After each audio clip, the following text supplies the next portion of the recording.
औज़ुबिल्लाहिमिनश्शैतानिर्रजीम बिस्मिल्लाहिर्रहमानिर्रहीम। अस्सलाम वालेकुम दोस्तों, Waseem Rajput advocate high court हाजिर खिदमत है। आज का जो टॉपिक है, मुझे इनबॉक्स में मुख्तलिफ सवालात आए थे कि निकाहनामा आया कि निकाहनामा और तलाकनामा आया कि यह रजिस्टर्ड करवाना लाजम है। अगर अदम अंदराज की सूरत में अगर इसका इंदराज ना करवाया जाए तो उसमें कानून में इसके में क्या सज़ा है और कानून इस बारे में क्या कहता है और इसका नुकसान क्या है और इसका फ़ायदा क्या है। सबसे पहले तो मैं दोस्तों ये बताना चाहता हूँ कि पाकिस्तान की समाजी हालत ये है कि निकाहनामा और तलाक के अंदराज करवाने का रुझान बहुत सुस्त रफ्तारी से बदल रहा है, बहुत सुस्त रफ्तारी से। निकाहनामा तो फिर भी रजिस्टर इंसान करवा लेता है, मगर तलाक रजिस्ट्रेशन करवाने की तादाद इंतहाई ना होने के बराबर है। निकाहनामा को रजिस्टर मोस्टली हो जाता है, तलाकनामे को नहीं करवा रहा, जिसके इंतहाई नुकसानात भी हैं। नंबर एक तो यह बताऊंगा, पाकिस्तान के मुस्लिम आइली कवानीन ऑर्डिनेंस 1961 के ऐलान के बाद निकाह को और तलाक को रजिस्टर करवाना लाजम करार दिया गया। इस कानून की दफा 5 के तहत निकाहनामा रजिस्टर्ड होता है, उसका अंदराज होता है, और दफा 7 के तहत तलाक रजिस्टर्ड होती है, उसका अंदराज होता है यूनियन काउंसिल में। अगर निकाहनामा रजिस्टर्ड ना हो, मिसाल के तौर पर अगर निकाहनामा रजिस्टर्ड ना हो तो यह वैलिड नहीं होता। PLD 2003 पेशावर पेज 1, ये ऑनरेबल कोर्ट की जजमेंट है, उसमें यह क्लियर बताया गया है। इस कानून की पाबंदी ना करने की सूरत में क्या मसाइल होंगे। हाँ, एक चीज, अगर निकाह या तलाक रजिस्टर ना करवाई जाए तो फिर क्या होगा। अगर निकाह रजिस्टर नहीं हुआ तो इससे क्या होगा कि आपका जो दावा होगा, अगर कोई डिस्प्यूट हो जाता है मियां बीवी में, तो मर्द क्या होता है, वो कह देता है जी मेरा तो इससे निकाह ही नहीं हुआ, या कोई ऐसा इश्यू हो जाता है, या अगर किसी को ब्लैकमेल करना हो, मिसाल के तौर पर तकसीबे निकाह, झूठा निकाह, वो कहता है मेरा तो इससे निकाह ही नहीं हुआ। उन्होंने कहना जी ये तो कुछ हमने तो रजिस्टर्ड, उन्होंने कहा कहां रजिस्टर्ड इसने करवाया है, रजिस्टर्ड तो करवाया ही नहीं। तो इस तरह वो केस में उसको साबित करने के लिए आपको मुश्किलात पेश हो सकती हैं। दूसरी बात यह है कि मुखालफ फरीक पर झूठे दावा जात दायर करने पर कोई पाबंदी नहीं होगी। अगर रजिस्टर्ड होगा तो फिर हम मुखालफ जो होगा उस पर हम कोई झूठा बुतान या कोई झूठा दावा फाइल नहीं कर पाएंगे, क्योंकि आप उसके निकाह में थे, उसने तलाक दे दी, वो सारा प्रोसीजर होगा, रजिस्टर्ड होगा, तो उसमें आप किसी किस्म का आप ये नहीं कह सकते इसने मेरे साथ झूठा निकाह किया, आप उस क्रिमिनल प्रोसीडिंग में ना उसको डाल दें, या इसने डंडे के जोर पे किया, बंदूक के जोर पे किया। तीसरी बात, गैर इखलाकी रवैयों की खुली इजाजत हो सकती है, यानी कोई भी शख्स निकाह की कानूनी हैसियत का दावा कर सकता है। अगर रजिस्टर नहीं हुआ, कोई बंदा नहीं जी मेरा इससे निकाह हुआ है, मेरा बी से हुआ, मेरा सी से हुआ है, हर बंदा ही कोई ना कोई इस तरह, और ये इंतहाई इसको साबित करना बहुत ही मुश्किल होगा, इनके सबूत मुहैया करना नामुमकिन हो सकते हैं। इसी तरह अगर कोई शख्स गैर कानूनी मामलात को आप साबित कर सकते हैं, ये गैर कानूनी है, ये कानूनी है। निकाह रजिस्टर्ड, निकाह हुआ है, रजिस्टर्ड है, तलाक हुई है, रजिस्टर्ड है। मोस्टली क्या होता है कि लोग तलाक ले लेते हैं और उसको रजिस्टर नहीं करवाते, फिर वो 3 महीने की बीबी इद्दत पूरी करने के बाद दूसरी शादी कर लेती है। फिर क्या होता है, पहला हस्बैंड उसके ऊपर दावा कर देता है, निकाह पे निकाह कर लिया जी इसने, मैंने तो इसको डिवोर्स नहीं दी। उसका नुकसान क्या हुआ, बीबी कहती जी इसने मुझे 3 तलाकें मेरे मुंह पे दी हैं, मुझे इसने जुबानी दे दी हैं, लेकिन उसका यूनियन काउंसिल में जाकर वो प्रोसीजर 3 महीने का जो पीरियड होता है उसको पूरा करना जरूरी है। अगर आप वो नहीं करते तो फिर वो आपके लिए इंतहाई नुकसान है। आपका पहला हस्बैंड जो है वो आपको ब्लैकमेल कर सकता है, आप पर FIR कटवा सकता है। और इसमें इंतहाई अहम चीज मैं बताना चाहता हूं, निकाहनामा मर्द औरत की कबूलियत कि वो मियां बीवी हैं, तो यह जुर्म नहीं है, यह जुर्म नहीं होगा। 2005 YLR 156 पेज है।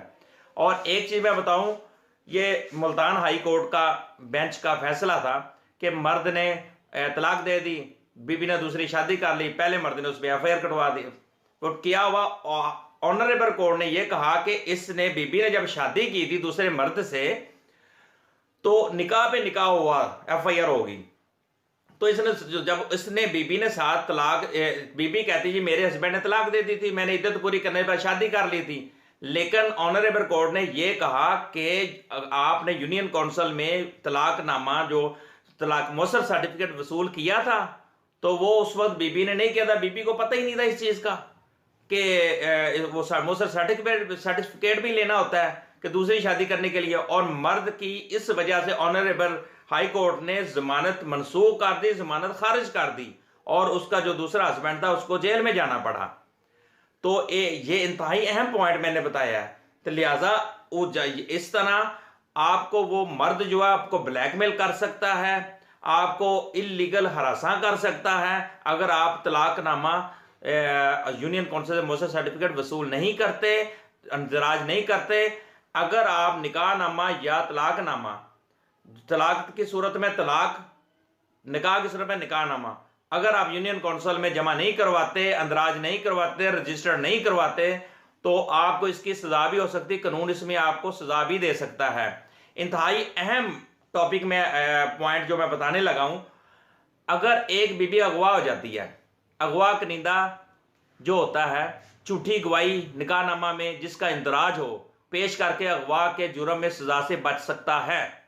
दो लड़की लड़का घर से दौड़ गए, बाहर जाकर उन्होंने निकाह कर लिया, अब उसके माँ बाप पीछे से एफआईआर कटवा देते हैं, 496 की ये की और 365 बी की। होता क्या है, वो लड़की और 164 की 164 का बयान मजिस्ट्रेट साहब के, इलाका मजिस्ट्रेट साहब होते हैं, उनके पास जाकर बयान दे देती है कि मैं अपनी मर्जी से आई हूँ, मैं कोई चोरी नहीं करके आई, मैं और कोई पैसा नहीं घर से लेके आई, और दो कपड़े तो जो मैंने एक पहना हुआ है, मेरे पास शूज है और ये था, और मैंने इस लड़के को पसंद करती, मैं आकला हूं, मैं बालगा हूं, और ये निकाहनामा है मेरा, ये रजिस्टर्ड है और कंप्यूटराइज है, तो लिहाजा मैंने निकाह किया। तो फिर क्या होगा कि उसका जो मर्द है और औरत है वो सजा से, जुर्म से बच सकते हैं। फिर क्या होगा, वो एफआईआर खारिज करने का आर्डर हो जाएगा, पर्चा खारिज होने का आर्डर हो जाएगा। ये इंतहाई मैंने पॉइंट बताया। अगर ये निकाहनामा और ये दोनों चीजें अगर रजिस्टर हों तो उनका वैल्यू मैंने आपको बताई है। निकाहनामा जुबानी अगर किया जाए, इसमें कोई रुकावट नहीं है। 2018 PLJCRC कोयटा 130 पेज, जुबानी भी हो जाए कोई नहीं, लेकिन रजिस्टर करवाने का फायदा है। एक मियाँ बीवी एक शहर से दूसरे शहर में मुंतकिल हो रहे हैं, हिजरत कर रहे हैं, शिफ्ट हो रहे हैं, अगर उनका निकाहनामा रजिस्टर, दूसरी जगह पर कानूनी तौर पर अपने आप को वो साबित कर सकते हैं। अगर उन्होंने निकाहनामा रजिस्टर्ड करवाया, कंप्यूटराइज है, तो वो अपने आप को बता सकते हैं हम मियाँ बीवी हैं, ये हमारा रजिस्टर्ड निकाहनामा है, कंप्यूटराइज है, हम मियाँ बीवी हैं। अगर आप इसी तरह वो मियाँ बीवी ज़बानी निकाह करके चले जाते हैं, दूसरी जगह पर उनको साबित करने के लिए इंतहाई मुश्किलात से दो चार होना पड़ेगा, और उनको अपने आप को अगले को कानून में सेटिस्फाइड करने के लिए उनको काफ़ी ज़्यादा प्रॉब्लम्स पेश आ सकती हैं। इसी तरह इंसान, हाँ एक चीज़, एक बात, निकाह का अंदराज हुआ और तलाक की सूरत में तलाक का अंदराज ना हुआ, दूसरी शादी करने के बाद खौफ, अदम तहफ़्फ़ुज़ का एहसास हर वक्त मुसल्लत रहता है। लड़की को पता नहीं था, उसके माँ बाप को ने उसका जो तलाक थी उसको यूनियन काउंसिल जमा नहीं करवाया, अंदराज नहीं करवाया, तो हुआ क्या, और मौसर सर्टिफिकेट वसूल नहीं किया, उनके माँ बाप ने लड़की की दूसरी शादी कर दी।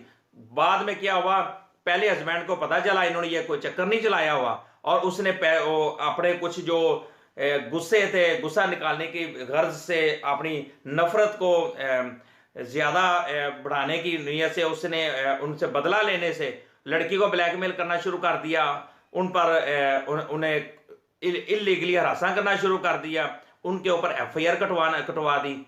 वो जो मैंने अभी मुल्तान हाई कोर्ट बेंच का फैसला आपको बताया कि वो भी इस लिहाजा ये डॉक्यूमेंट्स जो निकाहनामा है ये पब्लिक डॉक्यूमेंट्स है, इसको रजिस्टर्ड लाजमी करवाएं, ये हमारे फायदे के लिए है। सेम अगर खुदा ना खासा तलाक हो जाती है तो उस सूरत में भी रजिस्टर्ड करवाएं, ताकि मर्द औरत दोनों के लिए फायदा है। औरत, हाँ और मर्द को फायदा क्यों है?